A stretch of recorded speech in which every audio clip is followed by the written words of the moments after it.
বর্ণাঢ্য আয়োজন ও উৎসব মুখর পরিবেশের মধ্য দিয়ে সারা দেশের ন্যায় জয়পুরহাটের জেলা প্রশাসনের পক্ষ থেকেও আজ পয়লা বৈশাখ 1433 উদযাপন করা হচ্ছে।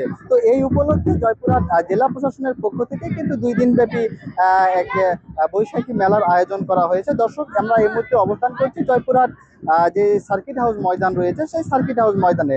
দর্শক, একটু আপনাদেরকে দেখাতে চাইবো যে জয়পুরহাট জেলা প্রশাসনের পক্ষ থেকে 2 দিন ব্যাপী যে বৈশাখী মেলার আয়োজন করা হয়েছে সেই বৈশাখী মেলায় কিন্তু যে সার্কিট হাউস ময়দান রয়েছে সেই সার্কিট হাউস ময়দানে কিন্তু বিভিন্ন ধরনের স্টলে কিন্তু দোকানপাট বসেছে। তো আমরা এই মুহূর্তে অবস্থান করছি একটি মাটির জিনিসপত্র দোকান, যেখানে দর্শনার্থীরা ভিড় করছে। তো দর্শক, এই মুহূর্তে আমরা একজন দর্শনার্থীর সঙ্গে কথা বলবো যে আসলে তাদের কাছে জানতে চাইবো যে আজকে তাদের মেলায় আসা এবং তাদের অনুমতি কি, একটু আমাদের যদি বলতেন। আজকে শুভ নববর্ষ 1433 মেলায় এসে আমাদের খুব ভালো লাগছে। মেলায় বিভিন্ন জিনিসপত্রের আয়োজন করা হয়েছে, যেমন মাটির জিনিস, বিভিন্ন হস্তশিল্প, তারপরে মৃৎশিল্প, হাত পাখা, এসব বিভিন্ন খাবারের দোকানও আছে। মেলার পরিবেশটা খুব সুন্দর।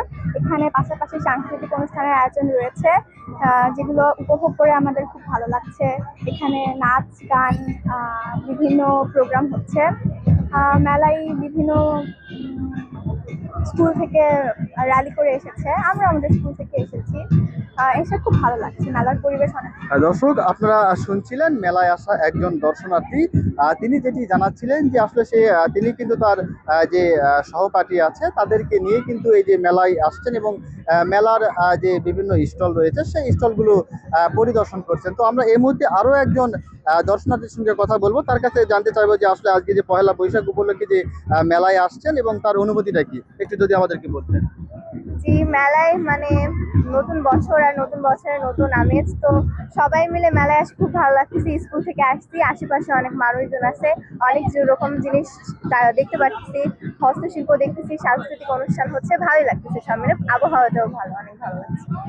দর্শক, আপনাদেরকে জানিয়ে রেখি যে এই 1433 আজ শুভ নববর্ষ উপলক্ষে জয়পুরহাট জেলা প্রশাসনের পক্ষ থেকে সকাল 8:30টার দিকে জয়পুরহাটের যে সরকারি বাজলা স্কুল রয়েছে সেই স্কুলের মাঠ থেকে কিন্তু একটা বর্ণাঢ্য মঙ্গল শোভাযাত্রা শুরু হয় এবং সেটি শহরের প্রধান প্রধান সড়ক প্রদক্ষিণ শেষে জয়পুরহাটের যে সার্কিট হাউস ময়দান রয়েছে সার্কিট হাউস ময়দানে এসে কিন্তু শেষ হয়।